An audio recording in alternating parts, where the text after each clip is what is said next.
Hello, everybody, and welcome to the Rock Squad podcast, your destination for the latest in rock music news, reviews, and discussion. I am one of your hosts, Mr. Nick Chino, and I'm joined by my bandmate and co-host. It's Dave Marini. What's up, Dave? How's it going, Nick? How you doing, buddy? I'm doing all right, hanging out. So it's Wednesday night in the city of Hamilton, Ontario, and we're doing a whole podcast. We have a good podcast for everybody. So, but before we start, make sure everyone who's watching goes down and hits the like button, hits the subscribe button, hits the bell for the notifications, and writes a comment, puts a review, 5-star it. We don't want 4 stars. No. We don't want 3 stars. Unacceptable. We want fucking stars, Nick. Every week. Totally, 100%. Yes, and follow us on Instagram and Twitter at Rock Squad Pod. We've been posting. We've been doing the social media thing. Even been doing the Instagram stories. Look at us. We're just we're rocking social media. Content providers, my friend. Content providers. I know. Look at that, eh? Yes, Rock Squad Pod is where you can follow us everywhere.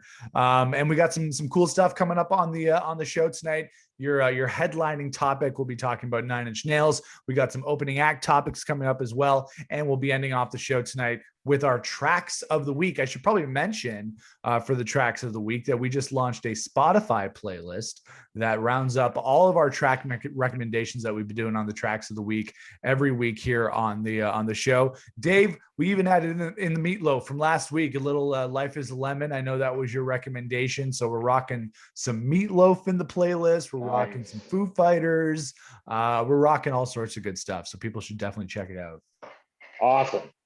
All right. So let's, before we get to the opening act topics of tonight's show, I just wanted to talk about a little topic that came across my desk this week as I was on social media. A band that I just recently discovered. They've been around for a while, but I'm just been recently getting into them. One of the bands on our tracks of the week, UK rock band While She Sleeps. A song called Nervous is what got me into them recently, that they did with Simon Neil from Biffy Clyro.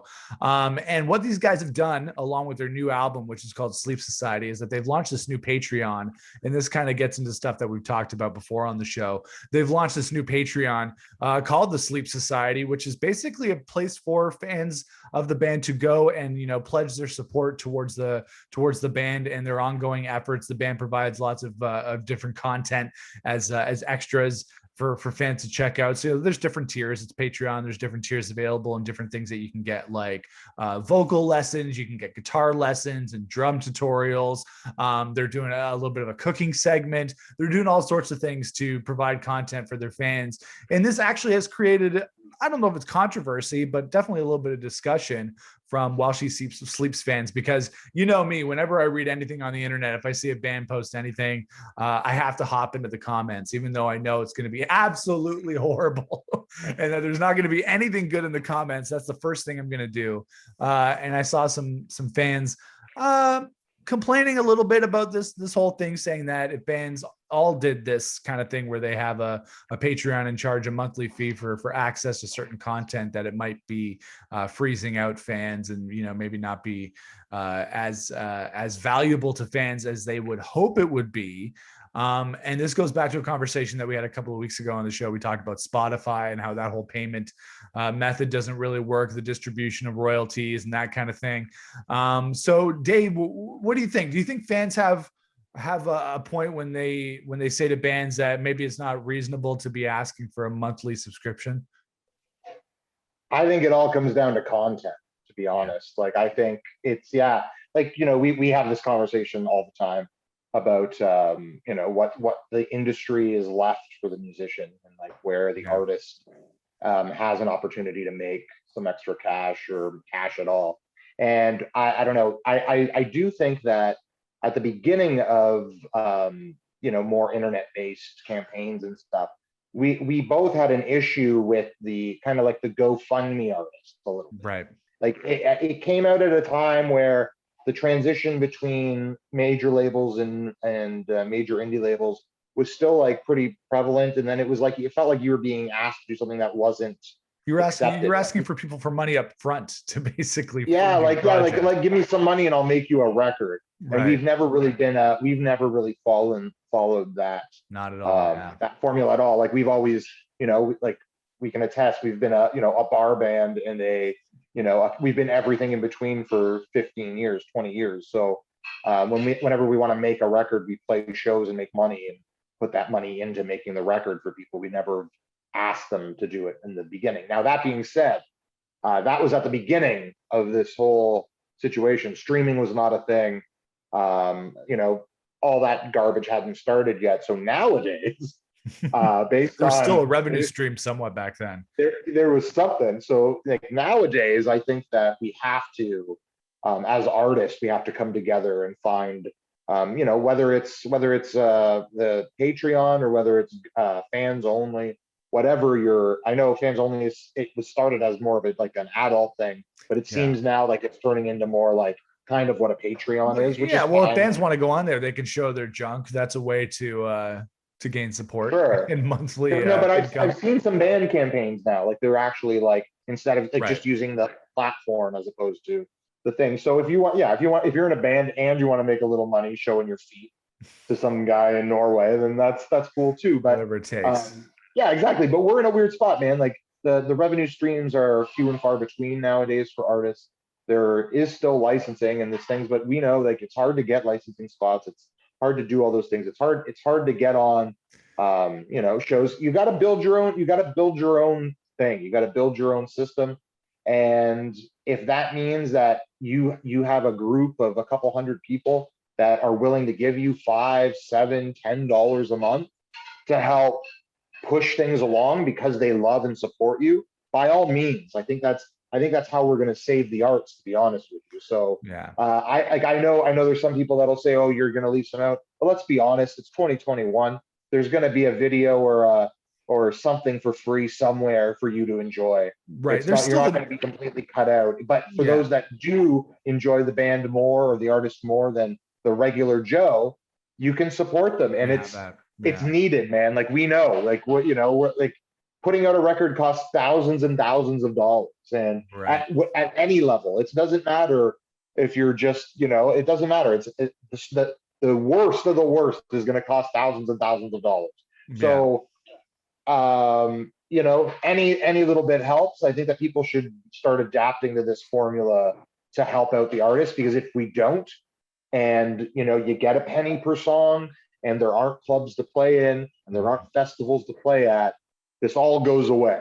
Right. So there needs to be something. Yeah. And that's the thing. There still is, especially with this While She Sleeps band, there's still the record. They still made the record. So at the base level, you still have the record that you can stream on Spotify and everywhere else and buy the CD. And like you're saying, if you want to go deeper, if you want to pledge your support a little bit more, then you can definitely do that. That's up to you and how you spend your money. The only thing for me that I was thinking about is, from the band's perspective, is that, and they're doing this of their own free will. They're doing this because they want to, but what does it take? How much does it take in order to drive that value for fans? Like I was saying, that they've done, they do vocal lessons, they do drum tutorials, video tutorials, cooking videos, this, that, blah, blah, blah, everything under the sun. It feels like it might be a little bit too much. And it seems kind of unreasonable when you think about the past. And I know the music industry has changed so much over the last, 20 years, even beyond that. But, before, a band would go into a studio, make a record, get out of the studio, go on the road, promote the record for however long, a couple of years, and then go back and make another record. They would engage with fans. You have meet and greets, you have this and that. Obviously the bands can't do that because they're not on the road right now. So hopefully that comes back to, some sort of sense of normalcy, but it just feels like the band has to go through quite a bit just to get enough out of their fans. Do you know what I mean? And then the fans are resistant because they feel like, the band is asking too much, even though we know how hard it is for bands to generate income, especially if they're not a huge name. And these guys are a working band just like everybody else. So I don't know what it is. I don't know what the balance is. It feels like these guys really have to sell themselves and really put themselves through the gears just to get some sort of return. Well, you gotta earn it. You know what I mean? Like that's the thing. Like having your albums available isn't enough. And I think, but if you're doing a $5 to $10 a month thing, and you're looking at it as like $1 a week or $2 a week or Mhm. $1.50 a week, whatever you're looking at it as a subscription. It honestly, it shouldn't take that much. I think if you have your content and your music videos and all the media that you would expect to find, and then you throw in one or two things a month that are exclusively for you, I think that's enough to make the fans that are going to do Yeah. it do it.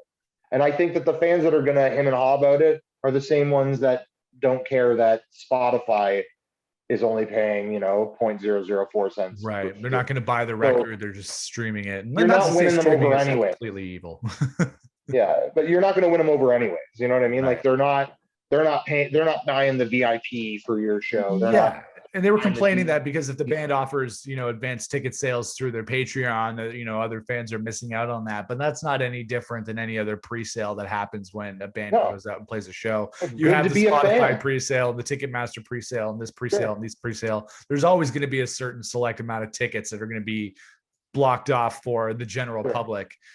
So I don't really buy into that. I agree with what you're saying that the bands, or fans should spend accordingly. If they don't want to do it, if they don't want to spend the money, Sure. that doesn't mean the band shouldn't offer these perks, right?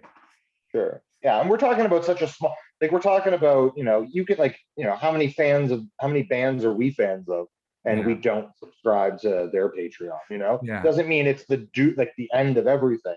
But if there Right. is a band that you're passionate about and that you love, or is a new band and that could use your support, it is a great way to just keep that community vibe going, especially in times like these where we're not sure where we're even going to be able to play shows or when we're going to ever be able Right. to play shows. So to Yeah. just keep it on, and that's the thing, perks of being a fan of the band. Well, that's why you should go and like a fucking band, is because you're going to get better seats at their show. And Yeah. like, those are all the things that we would do anyways. Like, special guest lists, special meet and greets, special drink deals, whatever it's going to be. That's why you're in that fan. You're part of that brand and you're part of that culture. Like, that's the whole point of the whole thing. So I don't know. I wouldn't worry about the people that don't get it. I don't think they're ever going to get it. Right. Well, yeah. And, for me, I think when I think about supporting a band, say for when, Biffy Clyro or Don Broco or whoever comes around, for me, I always think, okay, well, if I want to support a band, I buy the record, maybe buy it twice if it's on CD and LP, and then I buy a ticket to the show. And that's to me, a reasonable level of support. But from a band's perspective, I'm wondering if that's enough anymore, especially, if is that one CD sale or that one LP sale enough, or is that continuous streaming presence enough? Is it better for me to pick up the album at a one-time deal on CD or on vinyl, or is it better for me to keep streaming it constantly on Spotify? Is that what's going to be the better result for the band in the end? I think if it's an independent band or like a major indie band, I think either of those is going to do it. Like, if you're still like, I've been with you at a show, like even behind you, I remember you buying the Don Broco flag behind you. So like, this shit's not cheap. A shirt and a Don Broco thing, you're looking at $80 at a show. Yeah. Plus the ticket, plus the $50 LP. When you start thinking of it that way, compared to like a $10 a month membership into a Patreon, that would be $120 for the year. Then like you're almost there already, if not even more investment. This is more of it's the continual support. It's the continual support, which opens up and I know opens up a lot more doors, knowing that that's the way it is. And I'm down, man. I think that the way cable has moved, the way even during the pandemic that bands have moved to live performances and doing them for different parts of the world and releasing them on different days, and then adding that into their paid, and we have plans to do a paid membership thing with our work too. So I think it really will be the future. Yeah, I think, I see myself, if that's the way it goes, you pick your top 5 or whatever favorite bands, and those be the ones that they support for sure. All right. Exactly, Well, exactly. that wasn't even our opening topics. That was just Ooh, some opening chatter, but that was good. And so and While She Sleeps is a band, I think that is very deserving of people's support, and I really dig their new stuff. The new record's very good. So let's get to this week's opening act topics. A couple of off the top topics that we want to talk about in the world of rock music news. The first one, and I feel like a broken record because we've been talking about Dave Grohl so much on the show over the last. This is our 6th episode. I feel like 5 out of 6 we've been talking at about least. Dave Grohl because he's done something new every single week. But this is the latest one that he's been involved in. This is a collaboration with his daughter Violet on a song called Nausea. It's a cover of a LA punk band called X. That they're doing for the upcoming documentary. Another thing that Dave Grohl has on the go called "What Drives Us." They did the song on Jimmy Kimmel last night with Chris Novoselic on bass, which was really cool. A little mini Nirvana reunion. And we don't want to go too deep into the weeds, but we've talked a lot about Dave Grohl. He's got What Drives Us. He's got the documentary. He's got his book. He's got the documentary series about the rock moms that he's doing with his mom. He's got this collaboration with his daughter. He's got the new Foo Fighters record. He did the song with Mick Jagger. The list goes on and on. What did you think of this track, Dave?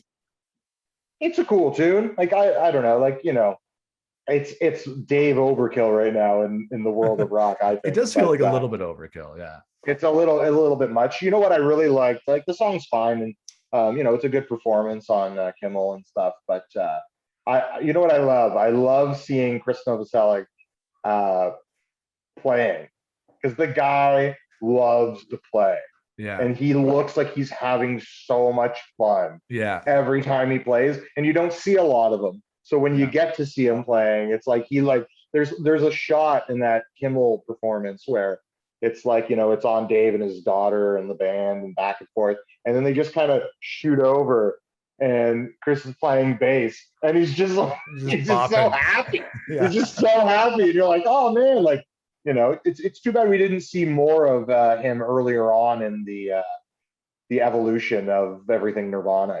Like like I know there were projects here and there, but they kind of got pushed to the side because of Dave Grohl and everything. And Right. of course, he did play on a song on Wasting Life back in the day. Yeah. I should have And known. Yeah. yeah, I should have known. Yeah, great tune, right?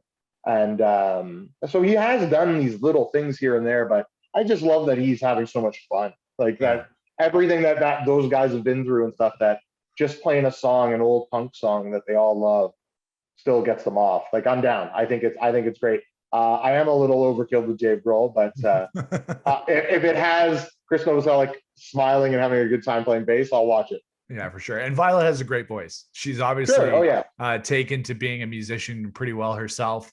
So it was really, really cool. She does some vocals on the new Foo Fighters record on Making a Fire, on Cloud Spotter, adding in some of those high-end harmonies, which is really cool. So she's got a cool voice. And X is a band, an LA punk band. I can't claim to really know much about early 80s LA punk. I know Pat Smear from Foo Fighters was part of that scene with the Germs. I can't be super familiar with X's music. I don't think I'd ever heard the song before this cover version, which maybe maybe I should say that. People are like, you don't know early 80s LA punk. You don't know what you're talking about. You're a fraud. Which go easy on us, guys. But I guess there is a little bit of like a family connection too, because this X band had a drummer who had an awesome last name by the name of Bone Break, who happened to be connected to Dave Grohl's grandmother, whose maiden name was Bone Break. So yeah, I was going through it. It was one of the stories that Dave Grohl posted on his Instagram, on the Dave's True Stories Instagram. So yeah, all sorts of family connections going on there. And then, he's passing it on to the next generation. And yeah, I love seeing Chris Novoselic on bass too. I've been watching a lot of Nirvana videos on YouTube, and I don't think I really appreciated his bass playing as much as I do now. And you're a bass player, obviously. So Sure. he's influenced you, and there's got to be a lot to enjoy there as a bass player. Sure, man. You know what else is really weird? I recently read that Francis Bean is in Kitchener, living with Justin Bieber, making a record. In Kitchener, Ontario. Yeah, because they're like on the right near compound. us. Yeah. right in our backyard. They're like, you go find them. Where are they? They're at the Beebs mansion. Yeah, crazy. Yeah. Well, you know, go. I talked to the Beebs not too long ago, and he invited us over. Yeah, go check it out. He was like, next time you guys are near the castle, come over for a skate, come over for a sandwich. Nice. We'll prank call some Baldwins. Yeah. You know, we'll do it all. We'll pull out the phone book. Like, who could we call? Who could we call? Well, you know, this is a rock show, but that doesn't mean that we can't get into doing Justin Bieber news on the reg. We're good. You know, we're good guys. He would probably hang out with us now that he's not pisting in kitchens and hotels and stuff. I think like it's like, you know, we're pretty level-headed. We went to Catholic school. You know, we're not. You know, but I think we could hang out. I think we could probably teach him a few things. Yeah, for sure. We'll bring our guitars. We'll do a little jam. It'll be awesome. I dig it.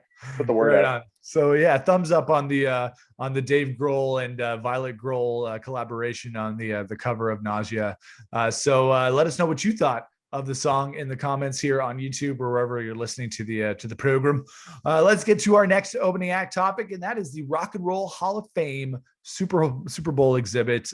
Cleveland's Rock and Roll Hall of Fame, a place I've never been. Dave has been to the Rock and Roll Hall of Fame. It's launching a new exhibit dedicated to the Super Bowl halftime shows of years past. Among the rock memorabilia that's going to be featured at this thing is Prince's outfit from Super Bowl 41. Bono's American flag jacket from the 9/11 tribute at Super Bowl 36, as well as others. This exhibit runs at the Rock and Roll Hall of Fame in Cleveland from April 29th, which is tomorrow, to May 1st. So we're obviously going to miss this, Dave. We are not in Cleveland right now. We will not be able to make it to Cleveland in time for this exhibit. But if we were in Cleveland, I might go to this. I was thinking about some of my favorite past Super Bowl performances. Prince was obviously great. U2, whatever. Aerosmith in 2001 was one of my favorites. Oh, that was a good one. That was a good one. McCartney in 2005. That was good. That was a good one. The Stones in 2006. Tom Petty in 2008 was great. Rest in peace, Mr. Tom Petty. But then I was looking for the last 10 years, and the rock performances at the Super Bowl halftime show have been severely lacking over the last 10 plus years. If we were in Cleveland, Dave, and we were hanging out, would you want to be like, hey, Nick, let's go check out the Super Bowl exhibit?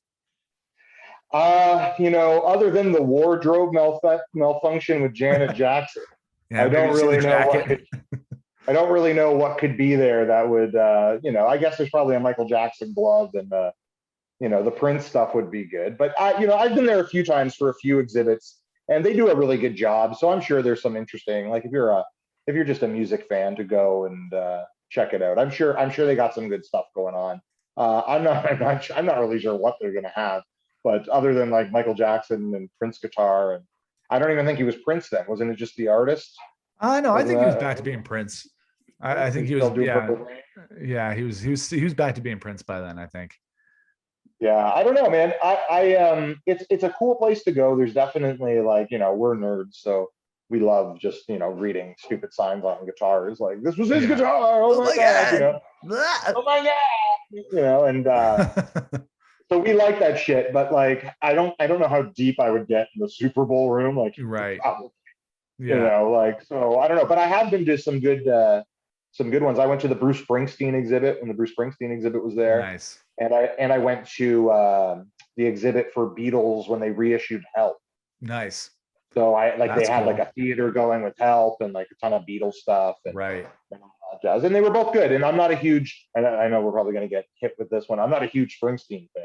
Ooh. But it was a great exhibit. Yeah. Well, that's cool. Yeah. Well, the thing is about the Rock and Roll Hall of Fame and this Super Bowl thing. Now, I'm not saying that the Rock and Roll Hall of Fame is the epitome of artistry and legitimacy. It's obviously a commercial enterprise, and it celebrates some of the more commercial sides of the rock and roll industry. But it's almost like with this kind of exhibit, like they could do a future exhibit where they would be talking about, rock's best, commercial partnerships. Or you guys remember when Aerosmith teamed up with Pepsi? That was fantastic, man. That was a good time. They're the favorite corporate partnerships. Oh, remember when Tom Petty drank Budweiser, man? That was so cool. So there's a certain commercial corporate side to this whole exhibit Super Bowl thing. Yeah, no, I agree 100%. It could, you'll definitely have like the wing of the Hall of Fame where it's Britney and Pepsi. Yeah. And like, it's like all that kind of shit. It's like, I don't know. It's a little hammy. Like the Hall of Fame in general, like they haven't done a great job in representing what they're supposed to be doing, I feel. Right. Do you know what I mean? Like sometimes you see the nomination list and you're like, I don't know, man. I think Rush deserves to get in before Bobby Brown. Rush is I don't know. Like, yeah, now they are, but there was a long time that they weren't in there. They're backed up, right? They have a long list of artists that haven't been inducted in many years, and I think they should do those ones before they do more recent ones. Sure. But like you'll get like a year where it'll be like Sinead O'Connor. And you're like, what? Like really? Like one single and one rip up the Pope picture and you're in the hall? I don't know. I don't know if I agree with that. Yeah, well, Foo Fighters are, we were talking about Dave Grohl. Foo Fighters are nominated for, or they're in the running for the nominations. Fans are voting for that right now. Sure. I don't. Last time I checked, I don't think they were close to getting in. No, it was shocking to me. Yeah, and even though I love the Foo Fighters, they're one of my top 5 favorite bands of all time. It's not time for them. Like I said, there is a long line of bands that need to be inducted. I feel they should just do it based on a who was there first kind of thing, if they were like a union card. Yeah, exactly. So seniority, right? Who's got seniority? Let's base this on seniority and get these ones out of the way. But they only induct 5? Maybe 6 artists a year. So they got a long backlog. And then you get somebody like Alex Lifeson from Rush when he did his speech when they finally got inducted, and he was just saying blah blah blah blah blah blah blah because he knew it was kind of bullshit. It is kind of bullshit, right? It is bullshit, man. It's so funny when things try to be rock and roll. It's hard to do. When you try to be like to put off the persona of this is rock and roll, because exhibits are rock and roll, man. Rock and roll aren't rock and roll. Like, that's just the world is, Yeah, we got to tear down the Rock and Roll Hall of Fame, man. Burn it to the ground. The mistake by the lake. Is that what they call it? No, that's what they used to call the football stadium down there. Oh, okay, but okay. Even though the Rock, it's a pyramid. It's very nice. Sure. Yeah, it's great. It's like the Louvre. It's the American Louvre. That's all it is. I've never been there, even though I'm totally dissing them and saying that they're shitty.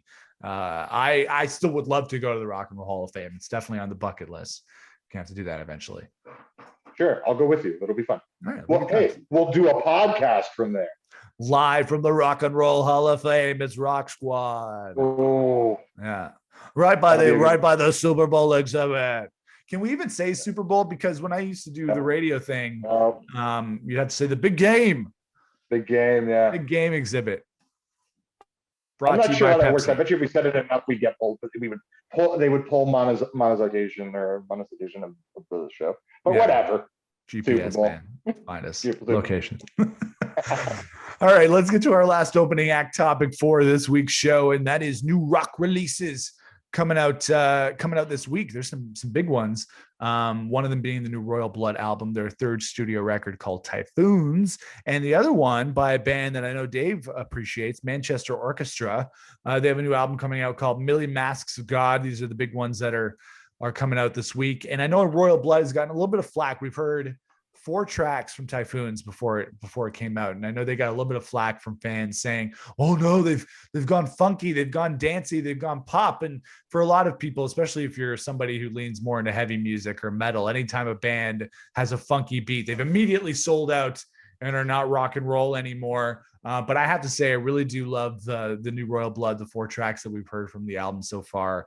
So I'm really looking forward to this. We're going to do a rock album review here on the channel. And I haven't really followed Manchester Orchestra too much over the years. A couple of songs here and there, but I did stream the 3 tracks from Million Masks of God today, which I enjoyed. They're not bad. Maybe not as punchy as I was hoping, but they were enjoyable. Are you looking forward to these records, Dave? I used to be really into the Manchester Orchestra, like on their first record and stuff, and I saw them live a few times, and they're a great band.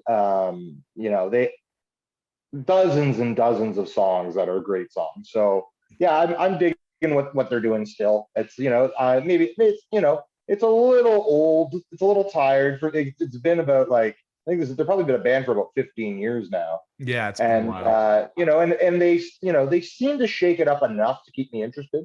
So like I'm down. I'm always down for whatever Manchester Orchestra. Royal Blood, on the other hand, I love Royal Blood, man. I think they're one of the best rock duels for sure going right now. Like there's not much they do that I don't like.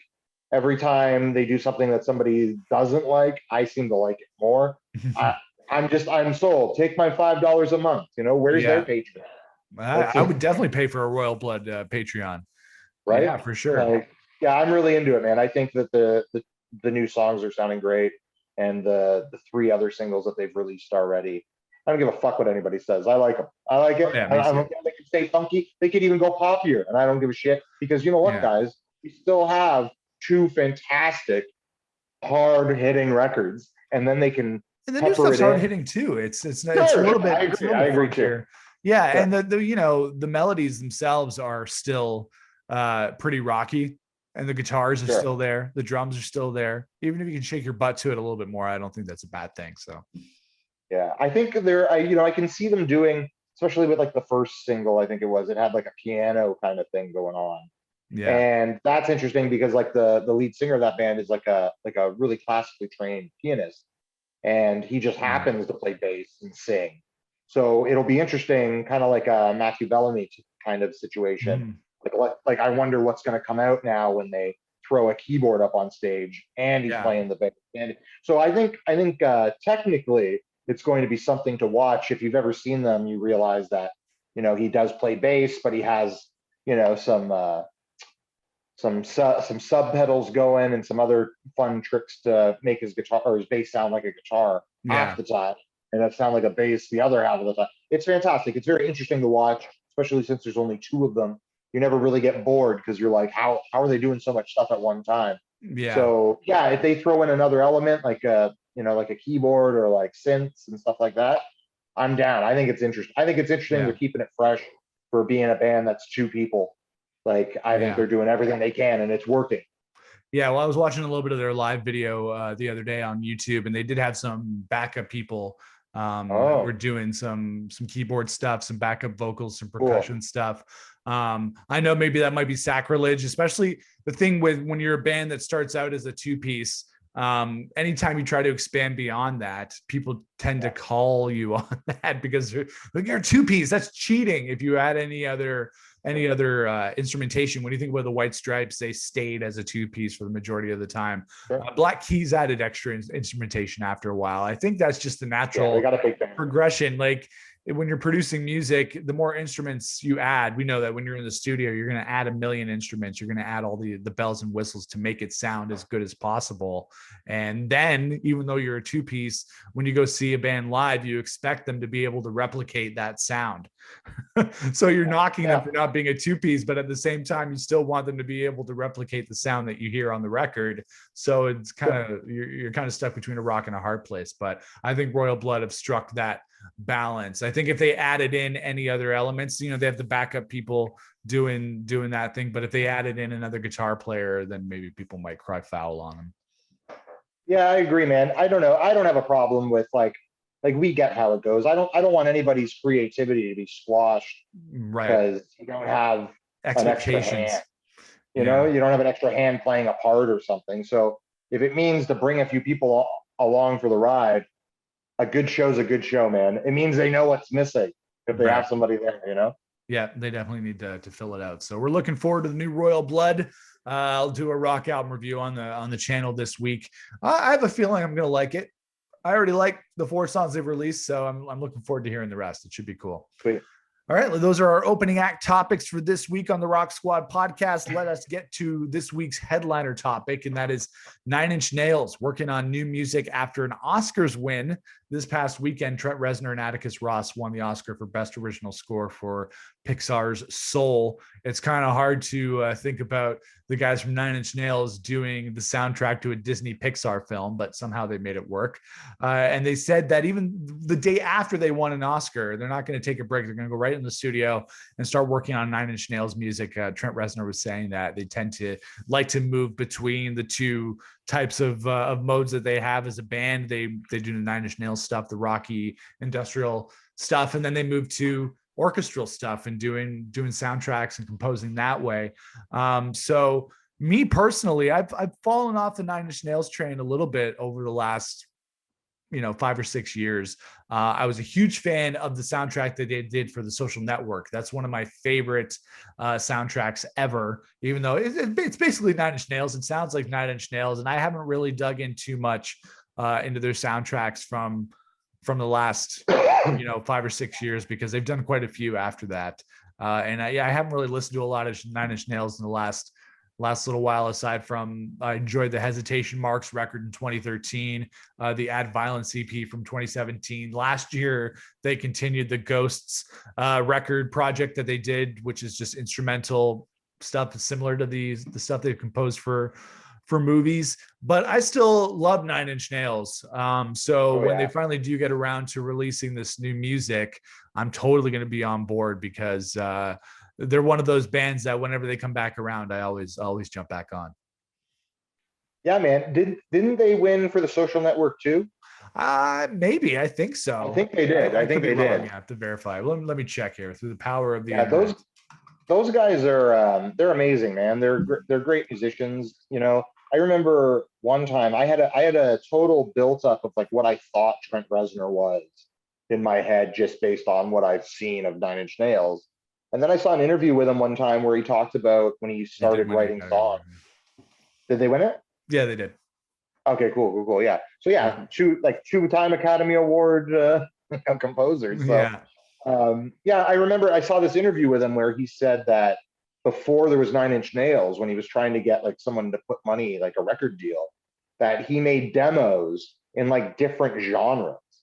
So he made like a folk rock demo and sent it to all the folk rock labels. And then he made a pop record and sent it to all the pop records. Then he made like an industrial record and sent it to all the industrial guys. And then he made like a heavy metal record and sent it to a bunch of heavy. And the ones that came back were the the more electronic, like whatever ended up Interscope or whatever ended up thing. So that's the direction he decided for Nine Inch Nails. So once I heard that, it was less of a stretch for me to see him doing shit for movies. And he seems to be just a very musical person, eclectic, even though your view of him would be Doc Marten boots covered in mud at Woodstock. So that was their old their old image in the 90s when you think back to the Downward Spiral days. But just like everyone else, Trent Reznor has moved into his dad rock phase, so it's going to be a little bit different now, I suppose. For sure, man. Yeah, they're awesome. Like Trent Reznor never disappoints. The last time they were out, I think they were out with Soundgarden. I went to that show. I went to the Soundgarden Nine Inch Nails show. Yeah, and it was awesome. It was obviously Nine Inch Nails show is amazing. Yeah, and it's everything you thought it would be and more. I remember halfway through the set just being like looking at my wife and being like, "What's like this is insanity? Like what are we even?" Like there's so much going on. It's like we're watching a play like in a theater, or like there's like moving parts and sceneries coming and going, and the band is set up one way, and then 3 songs later it's complete opposite, or there's only one. Like it's pandemonium. But I love it, and they're great. I like it. Almost every time they come out, I'm gonna check out for sure what they got pumping. Yeah. But hopefully it's cool, man. Like they seem to be on a good run of workflow. They seem to kind of hit the Weezer workflow. So constant music. Like, do you remember like back in high school when it would be like, is Nine Inch Nails ever going to release anything again? Like, Yeah, is well, that, when they came out with the Fragile in yeah, 1999, it had been 5 years since the Downward Spiral. I know they did the Perfect Drug single in between there and sure. some other things, but yeah, that was that long wait. I saw Yeah, them 2009, I think, at the Air Canada Center in cool. Toronto. That'd That be was cool. like you're saying, just insane. The production value of the show, the quality of the musicianship and the instrumentation was insane. And I love Trent Reznor's voice, one of my favorite voices in rock. Absolutely. Agreed. Yeah, Agreed. for sure. So whenever this thing comes out, we'll be down with it. And I actually haven't listened to the Soul soundtrack, to which they have won the best original score, but I might have to check that out It's here good. on the stream. It's Is it good. I good? watch it with the kids. Yeah, it's Oh good. yeah, did they like it? Was it a hit Yeah. with the kids? The kids love Nine Inch Nails. Um, not necessarily a hit with the kids, but it was good. I enjoyed it, knowing what I was watching. Well, those are the best movies, are the ones that if they're made for children, but adults can still get their enjoyment Yeah, out of it too, right? Right on. Let's for sure. For headlining sure. topic for this week's show, talking about Nine Inch Nails. And that's pretty much it for this week's show. We're going to wrap things up with our tracks of the week, which are our recommendations. Like we were saying earlier on in the show, we just created a Spotify playlist that you can check it out. Look at Rock Squad tracks of the week. We'll be putting all of our recommendations in there so you can check them out along with us. Dave, do you want to give us your tracks of the week? Sure. Since we were talking about duels and two people bands, let's do my first track is going to be Any Sense of Time by the Inbreds. Nice. Good East Coast Canadian band to check out if Classic. you've never heard that band before. And my second is a new discovery, is a band called Big Spring. Mhm. They have a song right now called Shovel It In, which Cool is on a track, couple yeah. playlists on Spotify. Cool band from the UK. Kind of a new band. They don't have much out, but Shovel It In's a really cool track, and hopefully we hear more of them in the new year. Yeah, for sure. You What sent about that you? track to me the other day, and it was right up my alley. Heavy riffs, Yeah. good vocals, drums. We were talking about with certain types of rock when it just hits you in the way that you really want. And there are bands that lean a little bit more active that are heavy, Sure. but you don't really dig into them as much. But this is a band I think that hits that sweet spot. Absolutely. Yeah, for sure. All right. Well, my tracks of the week, another Canadian band that we love, Big Wreck. I was on Cool. Instagram and I saw Ian Thornley was tweeting not Instagram tweeting.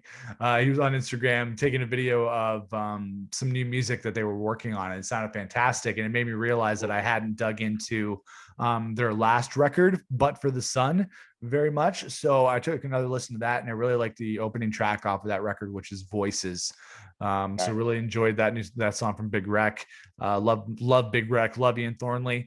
And my other recommendation is a band that I've been listening to for a couple of years that I just really love. It's actually just one guy, pretty much, Jackson Phillips, and the band is called Daywave. And kind of like a beautiful indie dreamy rock, which is really cool, that I really love. He's got a full-length record called The Days We Had, which is out, as well as a couple of EPs. And it's just one of those bands, one of those artists that I just keep going back to, because it's just happy music. I love heavy rock, but I also love music that can be a little bit dreamy, a little bit looser, and just really, really just beautiful music as well. Yeah, man. We all got to have a tune to get down to, Nick. We all got to For have sure. Like how else am I gonna have a good cry? If I don't listen to some more emotional music, I gotta let it out somehow. You need to pick it up, man. We need some pop in your life. Yeah, for sure. Mars. Yeah, exactly. Well, this isn't rock, but that Bruno Mars song that he did with Anderson .Paak, the Silk Sonic song, fantastic. I love that song so much. Leave the door open. Good song. Sure. I was thinking about our song that we wrote many years ago, Leave the Light On, but leave the door open. Yeah, sure. I think a rock track is so cool. I think he does a great song too with like Chris Stapleton or something called Blow. Yeah, that's a really good one. With Ed Sheeran's on that one too, right? Ed Sheeran, Bruno Mars, and like that song fucking rocks. That's a good one. Yeah. It's one of those things, man. You can't discredit a good pop artist from writing a good rock hit, They'll get you every time. The thing that people don't realize about rock is that, well, at least with the rock that we like, and we like melodic rock, alternative rock, is that it is pop. Yeah, It might be exactly. packaged a little bit differently, but the mechanics of good songwriting and the mechanics of good production, that happens everywhere. It might not be a pop song, but that thought process is still happening to make it as appealing and as effective as possible. Big time. Agreed. All right, let's wrap up the show. That has been the Rock Squad podcast for this week. We want to thank everybody a lot for listening and watching. We're available on YouTube here at Rock Squad Podcast. We're available as an audio podcast wherever you get your podcasts: Spotify, Google, Apple, everywhere else. Rock Squad Pod on Instagram and Twitter. Where can the folks follow you, Dave? You can follow me on Instagram, Red Coast Records. You can follow me on Facebook, Red Coast Records. Twitter, Red Coast Records, all of the above. Remember to subscribe to this video before we say goodbye. Remember to like this video. Remember to give us a 5-star rating. We don't want 2, we don't want 3, we don't want 4, we want 5 stars. All or every nothing. Single time. All or nothing. Write a review. Tell us what you think. If you disagree, do you like Big Rec? Do you know Big Rec? Did we just expose you to Big Rec? Yes, we want to hear wonders about of Big Rec. Fantastic. Also, remember, we play in a band. We play in a rock and roll band. We write songs. Our band is called Fools Union. Show the t-shirt, FoolsUnion.com. I got a t-shirt on. Yeah. Oh, we got FU merch. We got everything. So check us out. We're on Spotify. We're on everywhere you would get your music, on YouTube. So check us out. That was a great podcast, man. Thanks for having me on again. Thank you for having me on, Dave. It was my pleasure. It's fantastic. Who hosts this? You're definitely the host. Well, I'm just starting off the show. Somebody needs to take the lead. Yeah. No, I am glad you are the lead. I like following your lead. I'm taking 98% of all the profits, but that doesn't matter. All right. Yeah. Anyways, I'll let you know when I want some cash. Yeah. You can follow me at The Walking Nick. Yes, follow us for Fools Union at foolsunion.com. And we'll get some rock album reviews coming up soon on the channel. We'll do Royal Blood this weekend. You can check out Greta Van Fleet, The Offspring, a whole bunch of other ones on the channel as well. So we'll see you guys next week on the Rock Squad podcast. Rock on, Dave. Rock on, Nick.